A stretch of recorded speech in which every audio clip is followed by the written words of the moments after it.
l'objectif d'aujourd'hui, l'objectif de ce rassemblement, c'est aussi faire appel à l'opinion internationale, faire appel aux médias qui pratiquent un blackout médiatique sur ce qui se passe dans le Rif, sur ce qui se passe dans le Maroc, sur la situation des droits humains. S'il faudra faire appel aux acteurs institutionnels, aux élus français de la République, qui disent tous, ils sont capables de tout dire, sauf lorsqu'il s'agit de l'État marocain, lorsqu'il s'agit de la monarchie marocaine, ils se taisent. Et nous savons pourquoi ils se taisent. Ils se taisent parce qu'il y a des intérêts stratégiques, parce qu'ils reçoivent des corruptions. Je ne parle pas de tous les journalistes, loin de là, car la majorité des journalistes, ils sont honnêtes et font leur travail dignement.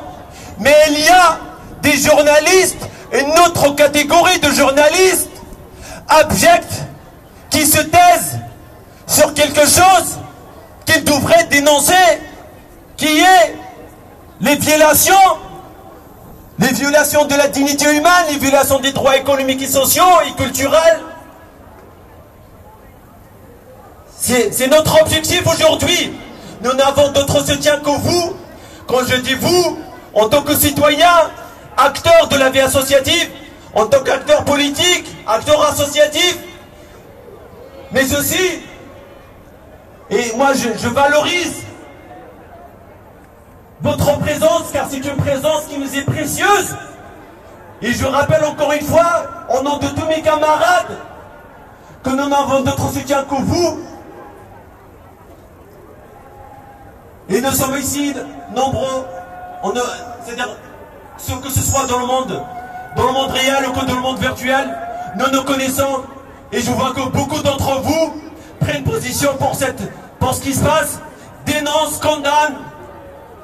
Et ça, c'est beaucoup pour nous, c'est très précieux pour nous, toutes les actions qui sont organisées pour se solidariser des détenus politiques et de leurs familles, mais aussi de nous, car nous aussi, on est victimes de cela. Si nous sommes ici en Europe, si nous sommes à l'étranger, c'est à cause de la politique répressive, à cause de la prédation économique et autres. Sachez qu'aujourd'hui, il y a beaucoup de rivaux qui prennent le chemin de l'exil vers l'Europe, l'Eldorado européen, comme on dit dans le jargon journalistique. Justice, liberté, à bas l'impunité. Justice, liberté, à bas l'impunité. Justice, liberté, à bas l'impunité. Justice, liberté, à bas l'impunité. Justice, liberté, à bas l'impunité. Justice, liberté, à bas l'impunité. والنظام ديكتاتوري. والنظام ديكتاتوري. والنظام ديكتاتوري. والنظام ديكتاتوري. وبغا يرجعنا للوري. بغا يرجعنا للوري. ورجعنا للوري. ورجعنا للوري. وللرصاص عاوتاني. وللرصاص عاوتاني. وللرصاص عاوتاني. وللرصاص عاوتاني. الاعتقالات عاوتاني. الاعتقالات عاوتاني. الاختطافات عاوتاني. الاختطافات عاوتاني. وللتهميش عاوتاني. وللتهميش عاوتاني. والعهد الحسن الثاني. والعهد الحسن الثاني. والعهد الحسن الثاني. والعهد الحسن الثاني. والنظام ديكتاتوري. والنظام ديكتاتوري. والنظام ديكتاتوري. والنظام ديكتاتوري.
اعتقلوهم عندكم الشعبي عندكم اعتقلوهم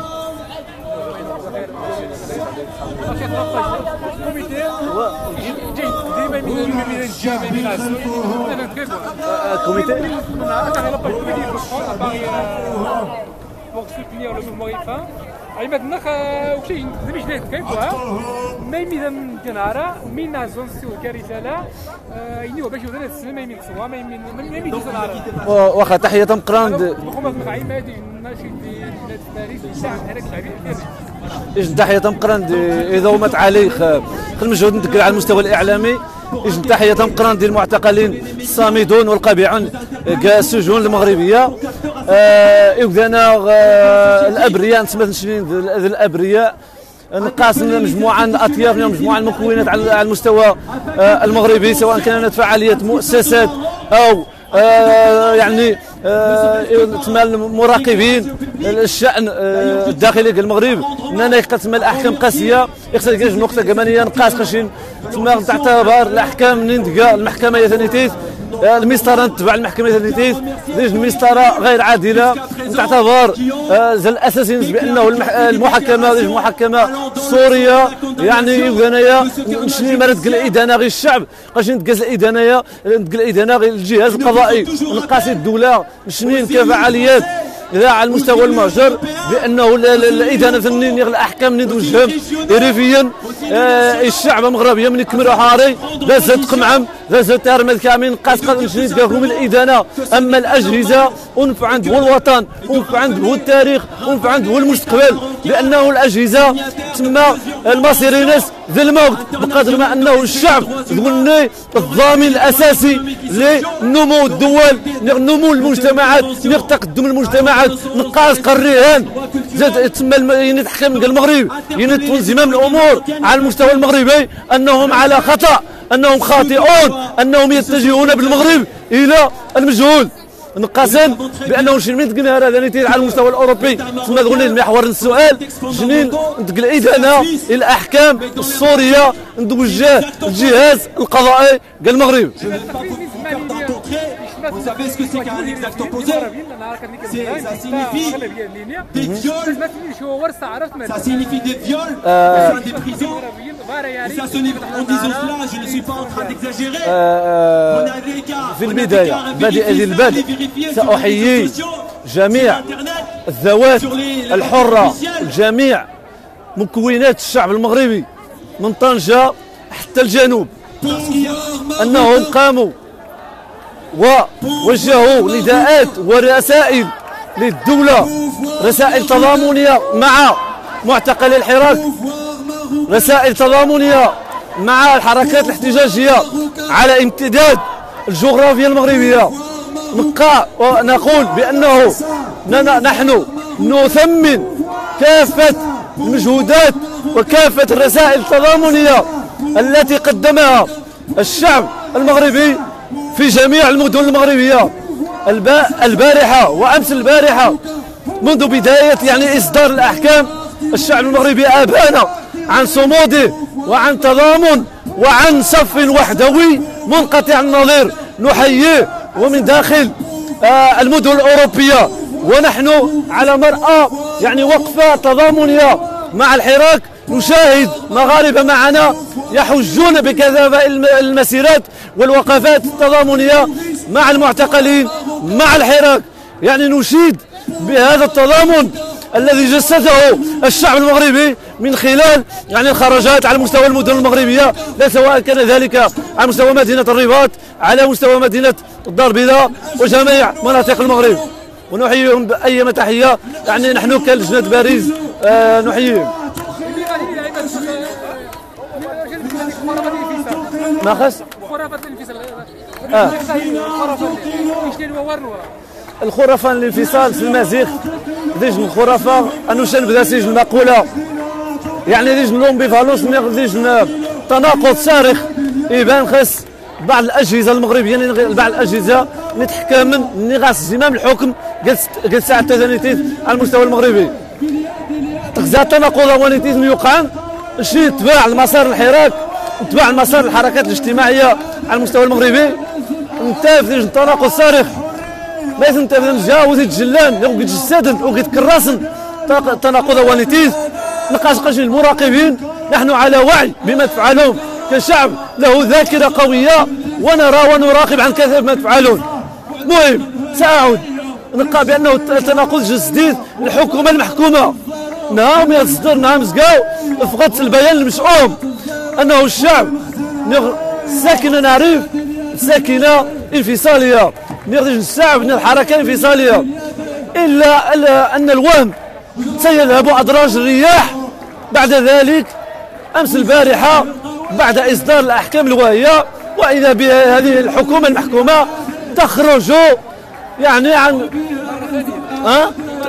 للمره الثانيه وتريد يعني ان تكذب للمرات الالاف على الشعب المغربي وتقول بانه هذا الشعب نحن لا يد لنا في الجهاز القضائي وان الجهاز القضائي جهاز مستقل انه العبث كفى من العبث على الشعب كفى من العبث لمصلحه الوطن كفى من العبث هذا ما اقول. تحياتي كرامة عدالة اجتماعية والمساواة الفعلية كرامة عدالة اجتماعية نفيع نفيع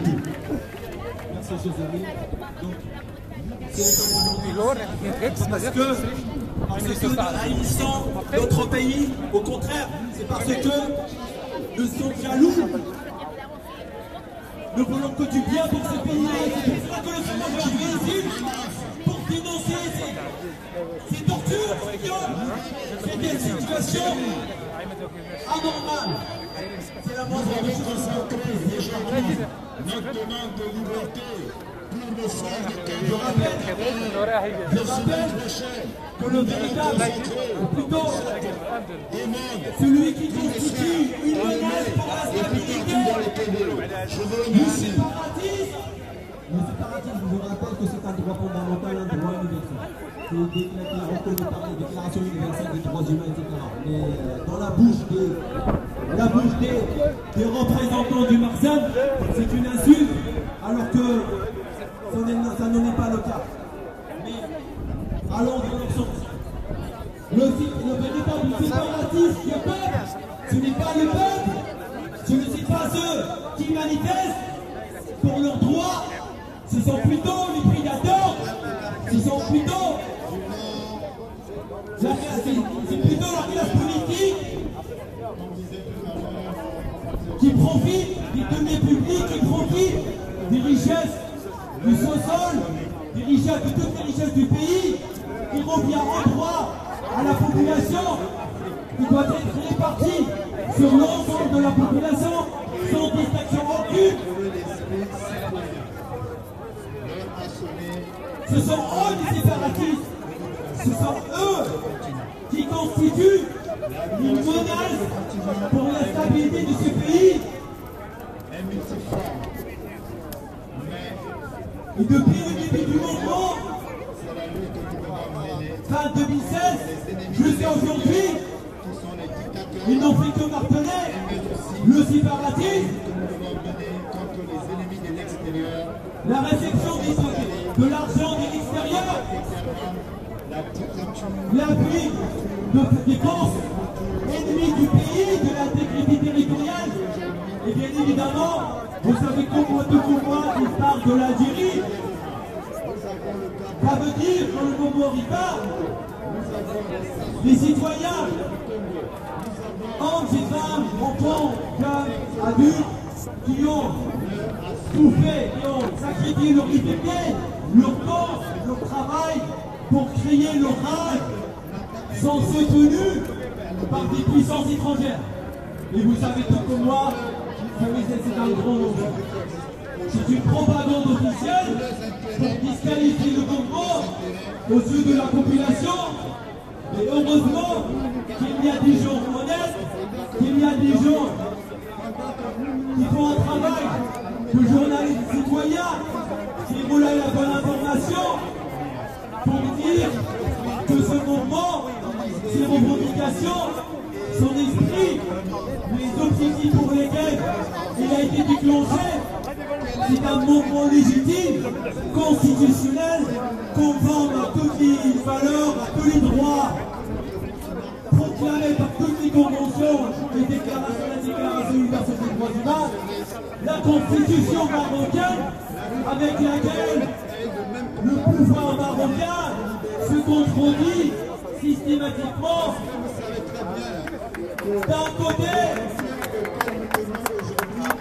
s'il dit que la manifester est un droit constitutionnel, le droit lui-même est proclamé par la voix de M. le Président de la République française, M. Emmanuel Macron.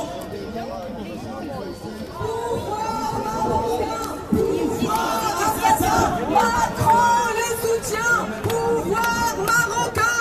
Pouvoir assassin. Macron le soutien, pouvoir marocain. Macron le soutien, pouvoir assassin. Macron le soutien, pouvoir assassin. Pouvoir marocain, pouvoir assassin. Macron le soutien, pouvoir marocain. Pouvoir assassin. La France le soutient, pouvoir marocain. Pouvoir assassin. Macron le soutient. Oui, on a marre, on a marre. Y'en a marre, y'en a marre.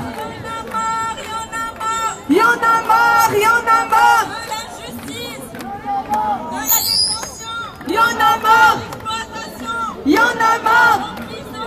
Y'en a marre. De la torture. Y'en a marre. Y'en a marre.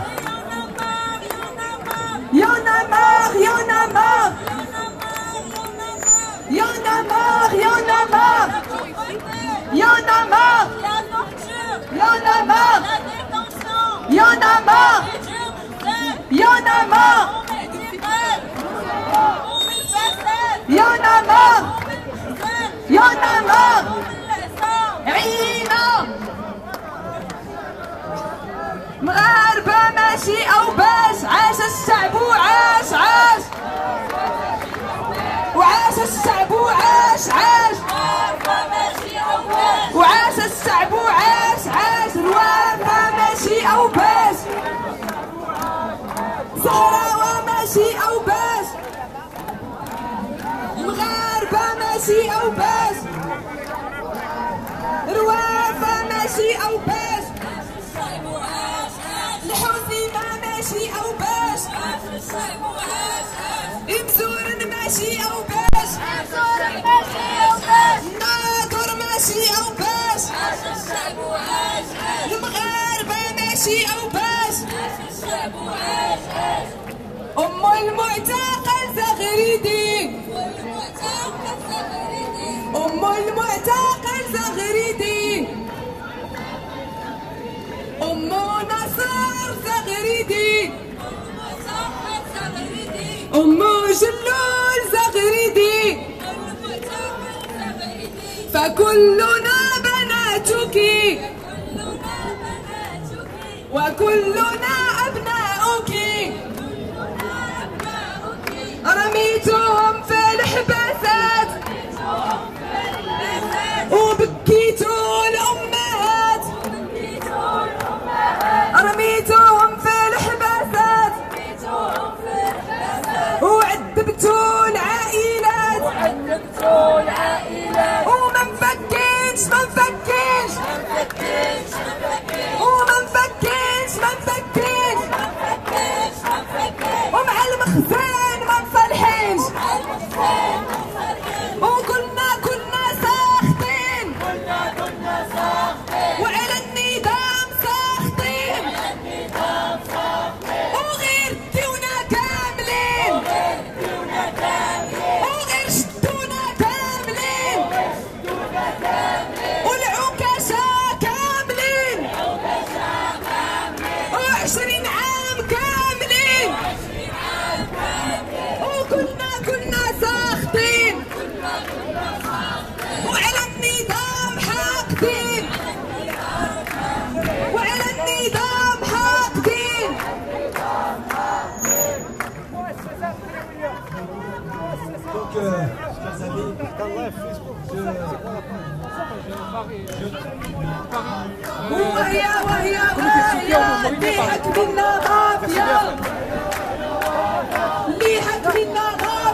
والمخزن مافيا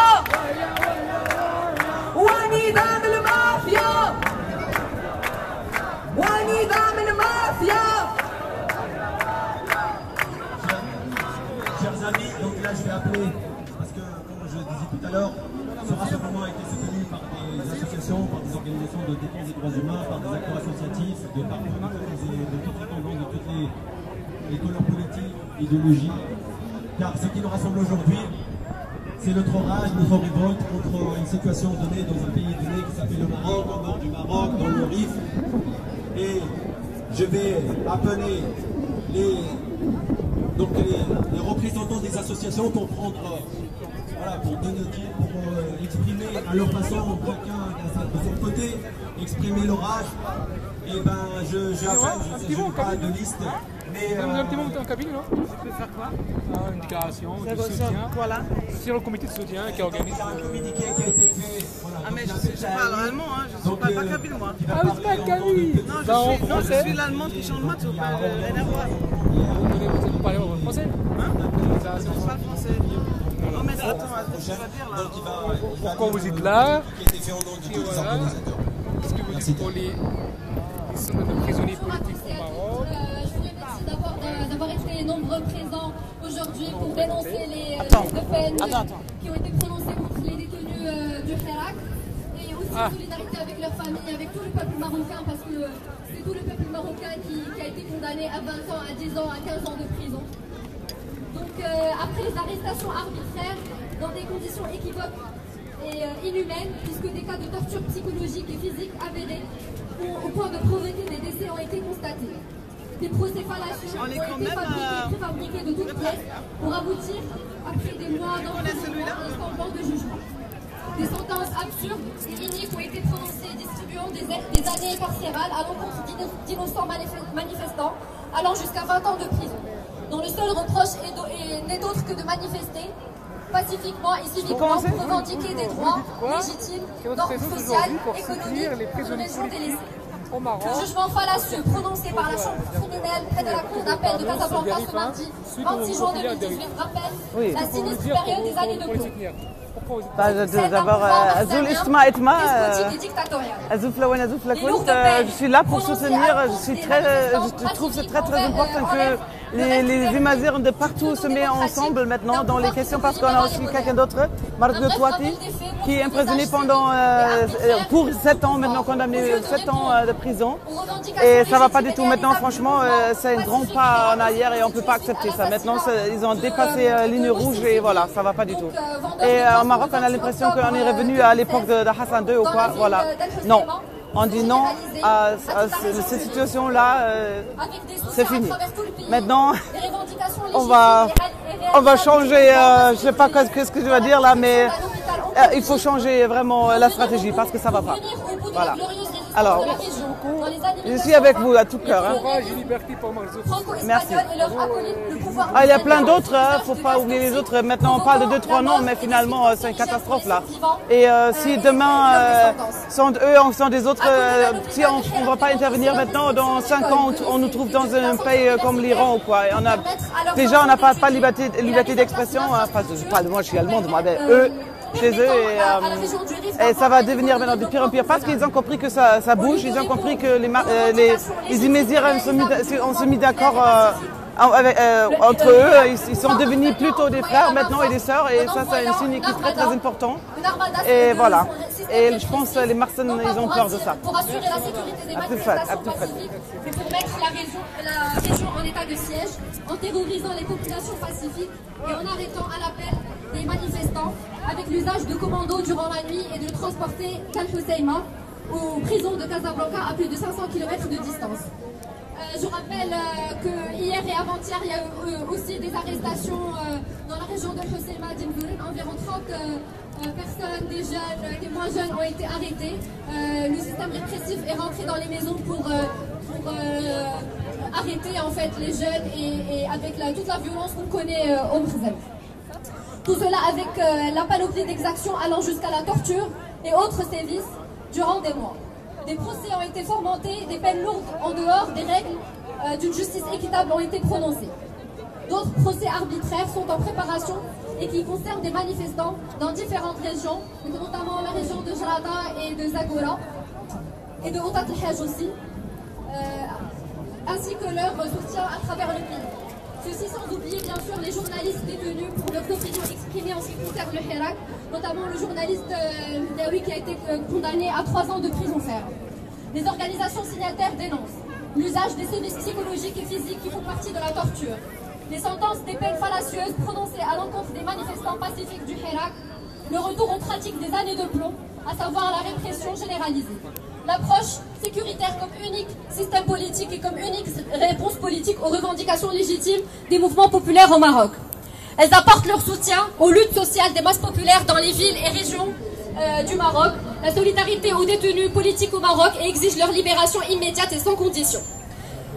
Les organisations signataires sont donc l'Association de défense des droits de l'homme, ASDOM, Forum marocain pour la vérité et la justice France, l'Association marocaine des droits humains Paris-Île-de-France, la Fédération des associations des Marocains en France, AMF, Association des travailleurs maghrébins en France, ATMF, Comité de soutien au mouvement RIFA Paris, Association Tamaïnout France, Rassemblement Ifni Aït Ba'amran, Forum citoyen solidaire des Marocains en Europe, la Voix démocratique Europe, le Parti d'avant-garde démocratique socialiste Europe, le Parti socialiste unifié France, les associations interculturelles pour la laïcité, l'égalité et la solidarité entre les femmes du Maroc, l'association des parents et amis des disparus au Maroc, Association Tidi France et le collectif international pour défendre les victimes de la mafia immobilière et la délimitation forestière.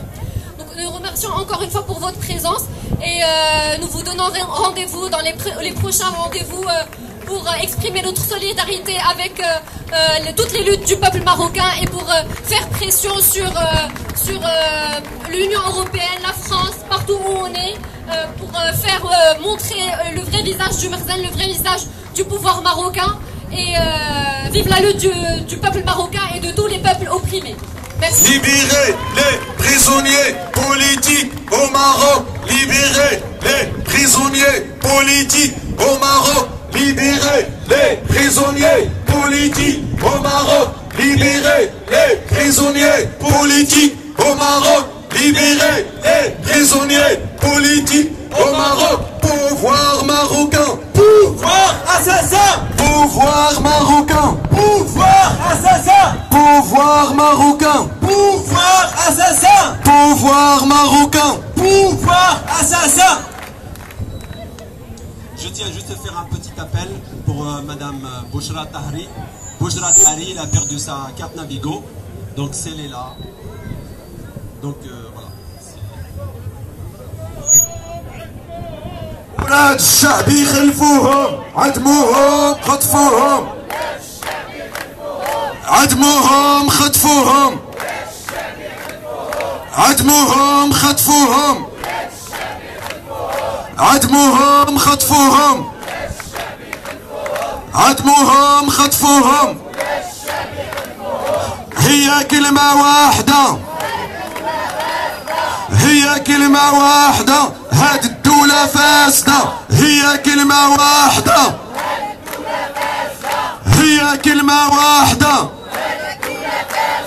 هي كلمة واحدة هاد الملكية فاسدة هاد الدولة واحدة هي كلمة واحدة هي كلمة واحدة هي كلمة واحدة ملكية فاسدة هي كلمة واحدة هي كلمة واحدة هي كلمة واحدة هز قدم وحتى قدم شوارع عمرها بالدم هما يقولوا انهزمنا وحنا نقول انتصرنا هز قدم وحتى قدم شوارع عمرها بالدم هما يقولوا انهزمنا وحنا نقول انتصرنا يلا يلا يا رفيقي. Merci Hassan.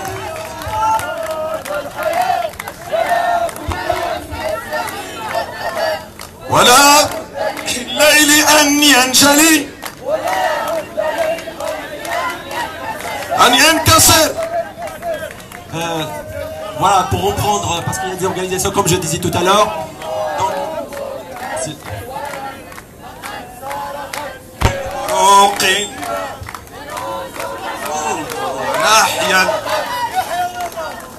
Merci, chers amis. Je vais donner la parole aux autres organisations qui sont ici présentes. Je n'ai pas de liste. Je n'ai pas de liste en fait qui est préétablie, donc je vais donner la parole à Morad Tarzout, qui est conseiller municipal à Ivry-sur-Seine au nom de la France Insoumise. Et je rappelle qu'il est député de la France Insoumise, je me rappelle pas exactement le nom. Après, donc de toute manière, tu as le rappelé, qui a fait une déclaration publique, soutenant, plutôt condamnant les récentes condamnations à l'égard des détenus politiques, et nous souhaiterions que cette déclaration puisse être généralisée à tous les députés et à tous les responsables politiques de la France Insoumise. Et je donne tout de suite la parole à Morad Tarzout. Solidarité avec le peuple marocain. Solidarité avec le peuple marocain. Solidarité avec le peuple riverain. Solidarité avec le peuple riverain. Solidarité avec le peuple riverain. Pouvoir marocain. Pouvoir marocain. Pouvoir marocain. Merci. أيزمت شويتما تحياتي هي قناة كتكون مباشر دي باريس سانيتاس دي تروكاديرو نو ديريكت دو تروكاديرو دو باريس دونك لو راسومبلومون دو سوتيان au mouvement ريفان دونك فوالا يا إزمت شويتما نهار غير الوقفة في النجاح يجي الوقفة حضان تجلس بزاف ديال ودان أمي قصور des gens qui ont eu mal au cœur donc de la situation et de la condamnation qui s'est passé au Maroc. Il vient aussi vous apporter un salut fraternel de Mathilde Panot, députée du Val-de-Marne. Bonjour, est-ce que vous pouvez nous apporter un témoignage Non mais tu vas prendre là-bas. Là-bas. Vous voulez pas parler au micro? D'accord. La condamnation unique dont ont été et ses camarades. Aussi vous dire le soutien et l'admiration qu'on a vis-à-vis du mouvement populaire rifin qui depuis plus de 2 ans mène un combat. أنا في عنا شوفوا ولا في مدينة الوقفية ثاني تاع هذا هما تاع عثمان كي خاينا عثمان قانون نبدا كاي maintenant qui arrive le vrai besoin pourquoi on est là pour libérer nos frères qui sont incarcérés dans les prisons de Honte au Maroc, ni plus ni moins que la libération immédiate sans condition de nos compatriotes qui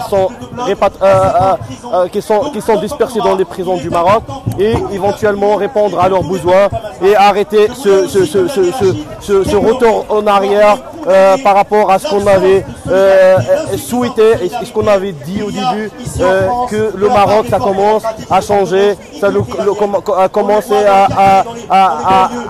nous donner l'espoir d'aller dans une voie démocratique, alors que la répression, le retour en arrière, c'est ce qui se matérialise aujourd'hui. Donc la libération immédiate de nos compatriotes, arrêter de nous traiter de séparatistes, arrêter de nous traiter de n'importe quoi.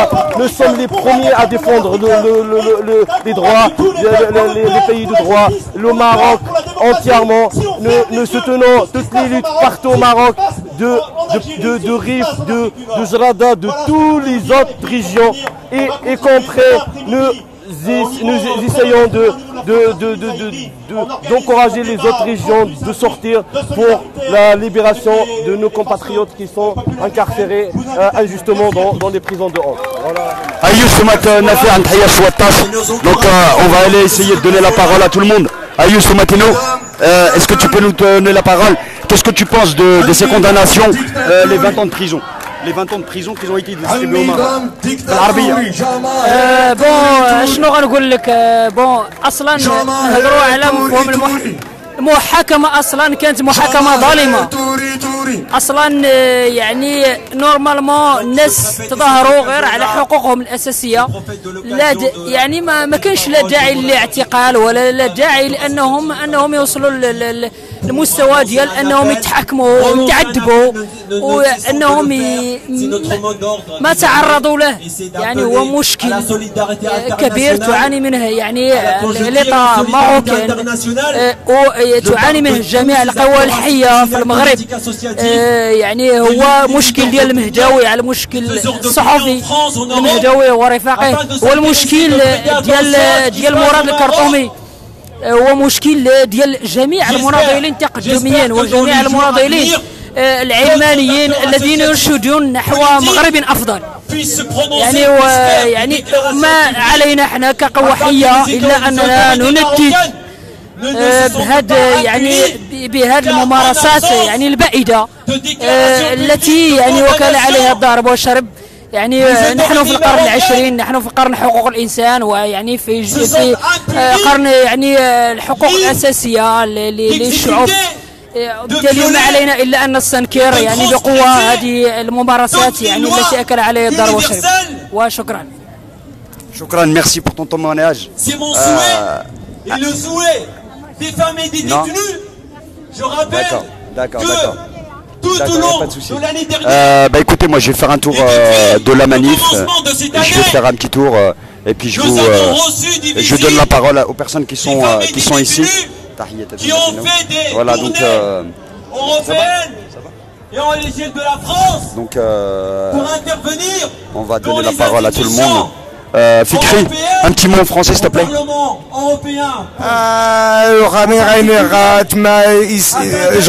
J'ai envie de juste envoyer un petit message aux Marocains qui se trouvent ici en France.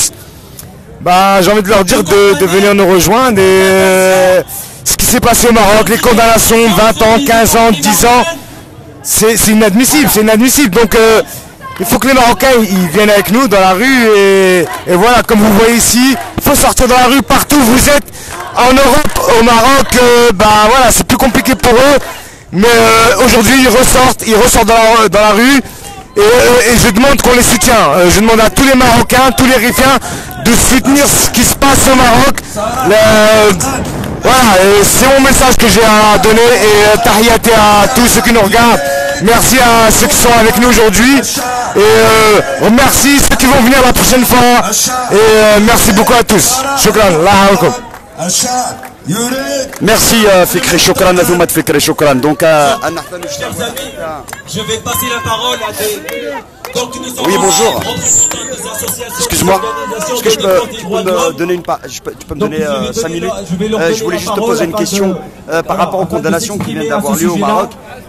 Comment tu les analyses et comment tu peux analyser ça toi aujourd'hui d'un régime qui nous a toujours été présenté comme un régime démocratique? Pour moi c'est personnellement pour moi c'est plutôt un pas stratégique de la part du Mrzen pour tout simplement parce qu'il a peur. Et en général, quand on a peur du peuple, il faut, on fait quelque chose pour se défendre. Je sais pas. La démocratie, la liberté. D'accord. Est-ce que toi, les peines qui ont été prononcées, elles t'ont choqué ou pas? Est-ce que tu t'attendais à ça? Ah oui, bien sûr, je m'attendais à ça. Je m'attendais à ça parce que de la part d'un gouvernement répressif, tu peux t'attendre même à pire que ça. Les Rifiens qui se sont mobilisés depuis le premier jour où le poissonnier s'est fait écraser puis qui sont sortis dans la rue. Donc ils ont été accusés de séparatistes à plusieurs moments, enfin à plusieurs reprises, à un moment de séparatiste, à un moment d'être financé par l'étranger, à un moment de complotement avec l'ennemi. Est-ce que c'est une stratégie du Mrzen ou c'est une stratégie de division de tous les Marocains? Normalement c'est une stratégie du Mrzen parce que normalement faut diviser pour régner. D'accord, je t'en remercie. Merci pour ces quelques mots. Donc voilà, on va aller dans la manifestation. Donc on va donner la parole. N'ont jamais cessé. Des peines injustes Azoul, ouais. Je voulais te poser la question par rapport à un camarade, un compatriote qui s'est fait arrêter. Je ne sais pas si tu le connais, qui s'était fait arrêter, qui était en asile politique ici en Europe. Il s'est fait arrêter à l'aéroport. Voilà. Donc on va parler d'abord des condamnations des militants du RIF, donc qui ont eu des condamnations à plus de 20 ans de prison maintenant, enfin 20 ans de prison. Et est-ce que c'est une stratégie où il y a du séparatisme? Est-ce qu'il y a du complot? Enfin, comment interpréter ces jugements-là aujourd'hui?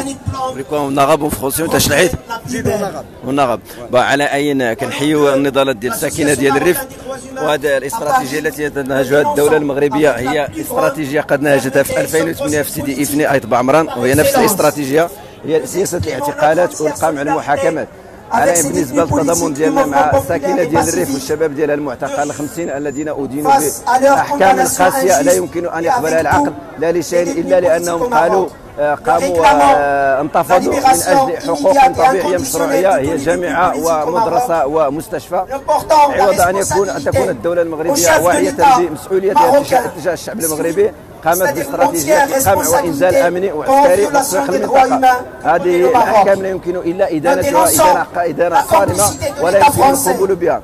على ان تجربه سيدي إفني ايط بعمران التي هي ايضا تعرضت لنفس الاعتقالات ونفس المداومات ونفس استراتيجيه التسهيل والاعتقال والسجن. بالنسبه للسؤال الثاني لا يتعلق بالرفيق زين العابدين الراضي اللي هو لاجئ سياسي في فرنسا تعرض لاعتقالين ومده سنتين لمحاكمتين الاولى سنه ونصف عقب احداث 2008 وسنه 2013. بالنسبه للاعتقال ديالو هو غادر المغرب سنه 2015 وحصل على اللجوء السياسي سنه 2017 وفي شهر ابريل حصل على ما يسمى باللجوء الامن للدخول الى الاراضي المغربيه للحضور لحفظ ابن والديه الا ان السلطات المغربيه كان لها راي اخر فقامت باعتقاله فوصوله الى ارض المغرب ويقوم بتلبيه محاكمه القضاء المده المحكوم بها سنه سجن حاليا.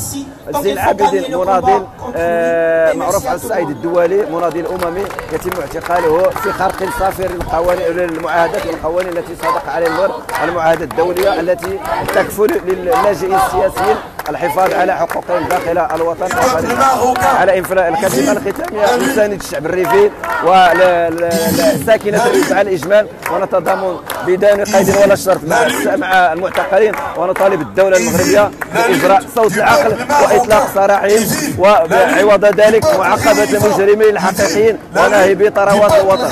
وتحيه الرفاق وتحيه لكم جميعا. Ayous, Tanmir Tennek, merci beaucoup. Donc voilà, tout le monde est indigné de ces condamnations, de ces condamnations choquantes des 20 ans de prison. ومثلا عماد نوض غارك إذنات إراقاش الوقفة زدت السفارة نهارا غاقاش داك الوقفة 8 تروكاديرو يعني اموتور ذا مقران يعني قل جنان باري نتحيا سوطاش المجهودات هناك. ثم عماد السؤالينو وهو رخاغ الحكمة ثاينا نديه ونديها خايث مثنا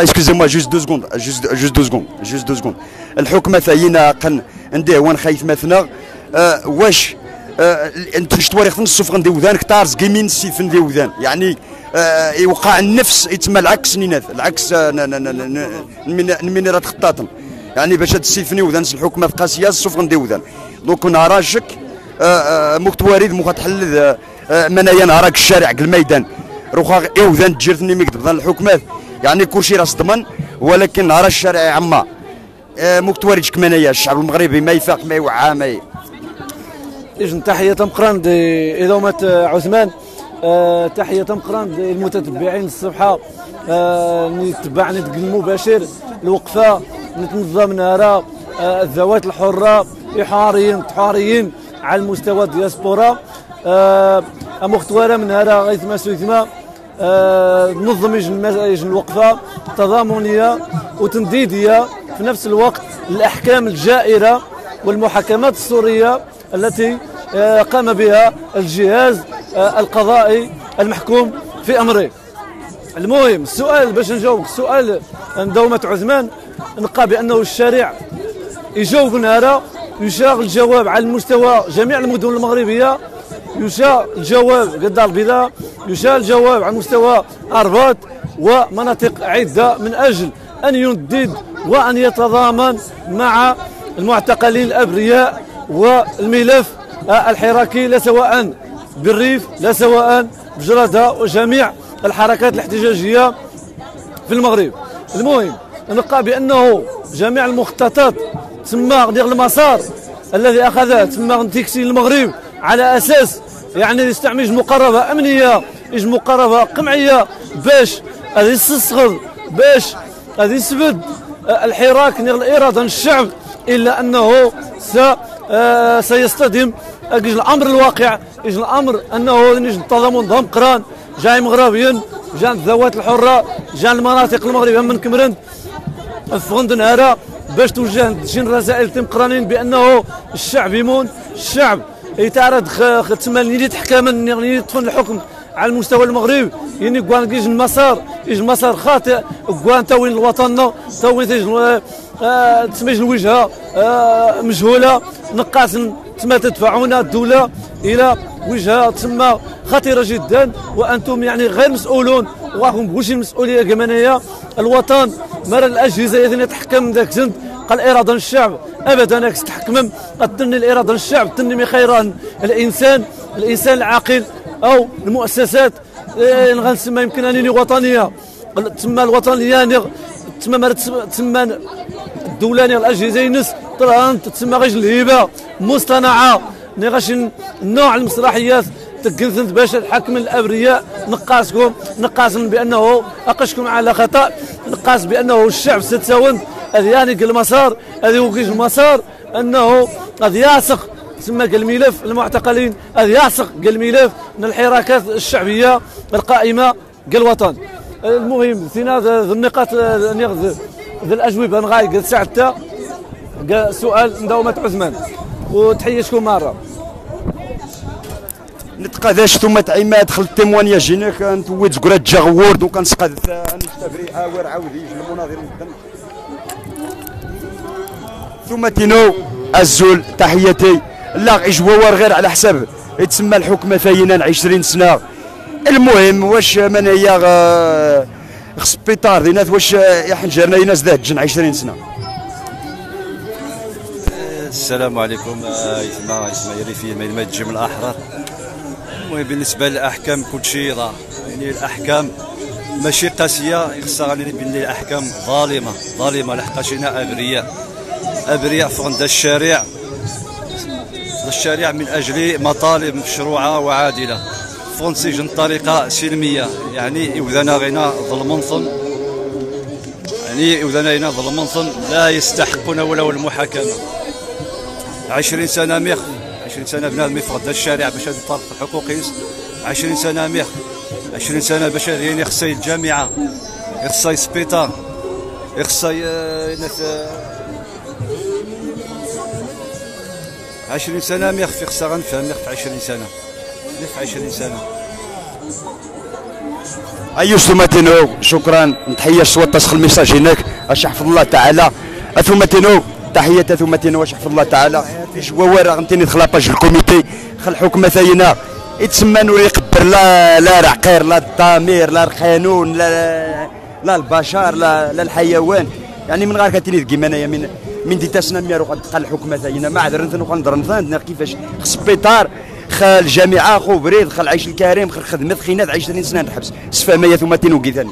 تحياتي مسحي السن ناضي خصان تحياتي كلشي الاحرار جان كاريف ناك المغرب نغماني ما جانكش كيموكان يثما دقيقه نغثا روخا كيش لاسومبلون كيش الوقفان كي تروكاديرو كي باري لا لشيء نندد فقط نندد بهذه الاحكام العبثيه الاحكام التي لا تستند لاي سند قانوني الاحكام التي طبخت في دهاليز الدولة العدمية في دهاليز الدولة العميقة ولأسباب يعرفها الجميع.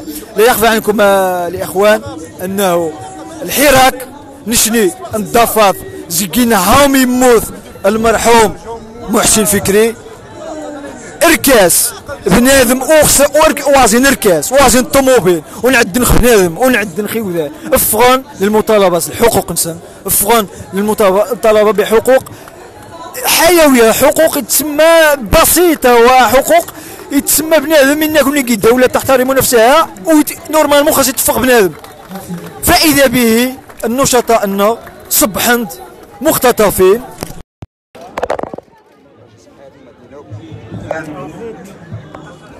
اسمح معايا يثما يوقع غير جوج بروبليم لوجيستيك هذا يتسامح معايا يثما يوقع مشكل لوجيستيكي يا لا يرقى موثقا زاد نبدا زيج الحراك يبدا حقوق مطالب بسيطة جدا بسيطة نصبح هاد الاختطافات العشوائية نصبح هاد التعذيبات نصبح هاد تسمى تفكانا نار الماضي الأسود من الدولة النار نشني الدولة النار تخسيت انت متخاس واخا انك يتصقنا الظروف شاءت انه نفغ بارا موثقا كوريج لاسباب ناس ما شانش مواطن ربدا نتفك هذاك ربدا نزوى المصلحه اذا منايا عادي جدا شمين تسرى منايا توقع قد مورانا نتسرى منايا التعسفات المواثقه الاختطافات التعذيبات المحاكمات السوريه المسرحيه ذا نتفقد بارا ميزي نتفقد جبور خاضر نتفقد العفويه نتفقد حمان ندد ما ندد يثمثنا حكم من خسن 20 سنه غا عباد الله 20 سنه تيقبر القانون راه العذوينك 20 سنه تكشدي شنين غا تكشدي شني يتسمى يكتاك المصلحه للوطن تكشدي الجن يتسمى ان يكون كاش جريمه مغا وتشجن بالعكس يفضحاك تسمى المسؤولين المفسدين يفضحاك تيمسراين ماشي انا سوى السيور خلو ما السيوره ان يكون وتكمل وهو السيوره 5 مشروع مغطفون ما نهارات المتوسط ان يكون الشكر خالص الحراك يفضح تجد مسراين يسيد المالي كاز تجد سيخ في ناس يسيد اكديثن الناس هامين يوقعن الخروقات وقعن ثين وقعن الصبحات يوقع اننا كدوارني زلزال سياسي هو مين الصح ما يخفقني وذا ما نتوطفن مين ما نعيبن ما يكفين حد ما كان حد مين كلمة حق كيجن الوقت كيجن الدولة قل ما يتسمى بنادم يزعمتيني ميزي وني قان الحق اخا نتوارث ما يفق اخا نيوغان الحراك كنا نلحق اخا ما يتجان روخا يلا يفياضن ارتياب شكون يحكمن 20 سنه غا عباد الله 20 سنه والحصول وخاين نكون لا حول ولا قوه الا بالله شنو المهم نهار السبت 30 شهر 6 قنغدا يترك هذا الجروس باري نفغ داك مجموعه من الهيئات الحقوقيه مجموعه المواثقه الشرائح المجتمع المغرب ونفغ شريفينوها نفغ الطاس داك المغاربه كلشي المغاربه عاود خليه من غير مغاربه نفغ ناس ثانيين اللهم ان هذا منكر ونزوني الانفصال ونزوني كني الدوله ونزوني ناس الفصل الفساد امخنا نيتماتنا الحراك وماثنا ناصر زاني الفصل الفساد ونزو شان الفصل الدوله خذ الوطن ماشى لا حياه لمن تنادي وتقاذاو مثلا عثمان ختي سماينس المواثقه شنين المهم ترجزاكم انه ربدا تقيم الدعم القضيه واخا يثبتنا قنقي الحبس شنا نقيم ان شاء الله ذرين قوات ندبر شي نقيم تناضل ان شاء الله تنصوف غيثبتنا زي الحبس نتقاذاو ايوز ثمتينو ايوز خل كلمه نكسر حاقه زغرات جاغور دونك فوالا من يوقعان ايا يثماغ تسويثمار وخا منايا قيساكوا هذه تسمى ونغادي فرنس كلمات الحق اسوشن 20 سنه الحبس نشن منايا غي تسمى نستنكر الحكومه ثني كلشي نقارسن ايوذا انني حكما روخا مان الادله نغاركم وخيفقد المحامين وني الدوله غي قارسن بان ما قدتوه ما بقى المحكمه هذا قاعد وشي ناس وسنيقيت شيء الناس قاعد منايني كي والو الناس قاعد ينسداجن ما نكثر دونك منايا غيا يثما يخصن غنفوز باسكو يوذني الحكومه ثني ويرا صدرن قبل ما تعتقلن قبل ما تعتقلن الاخوان إيرا وجد الناس عند الحكومات إيرا تراجن قرمجا ناصر الزفزافي عام الزنزانه الانفراديه غا صاحبي عام الزنزانه الانفراديه عام الزنزانه الانفراديه ناصر الزفزافي ذاني تي وتقني تسمى غير اكبر المجرمين نيغن لي كريم دو كونتر لومانيتي وسنتقن عام الزنزانه الانفراديه ناصر الزفزافي يويد عام كي الزنزانه الانفراديه ما كناوش المجرم ما كناوش شين المهم اريد جميزي غادا غنعبر غير تما نشق الشعارين ويتمنى حيت الثقه وغنشقر الشعار ولا الشعور ولا ما نعرف هذا يتسامح نبقى عارف غير اكيد شي حاجه للمشاكل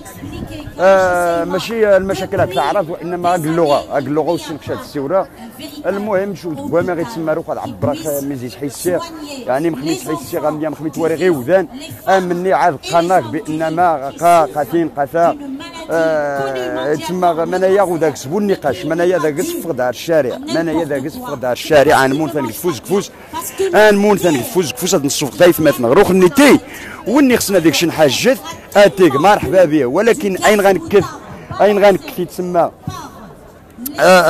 عيث مثلا غير حبس اذني بو النقاش عاد بنادم هذيك كوماسا يتناقش خير من راح العطاء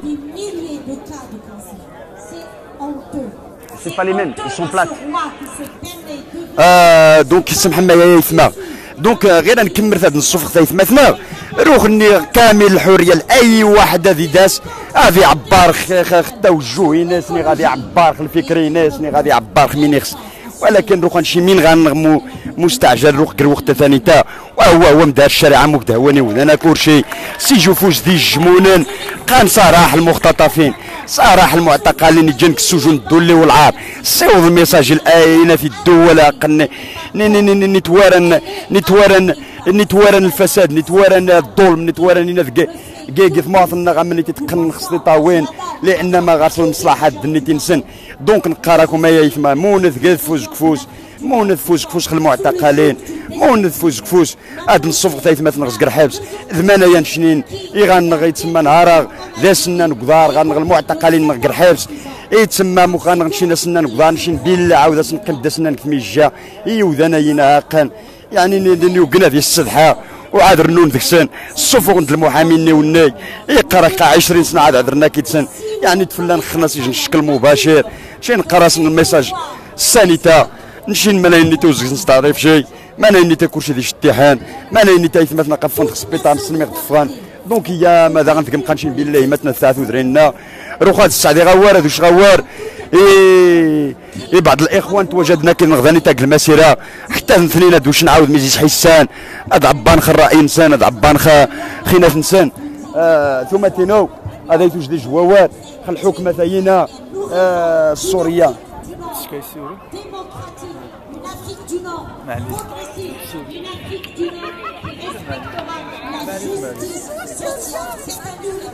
دونك فوالا يا يتماخ سمح معاي لان ما سقسي غادي بعض الاخوان خصنا ذي السوران ذاني تيوذان وتكوا ما نخلي ذا وارد السوران يعني بنادم يصدم صدمن في الحكمه ثاينا صدمن في الحكمه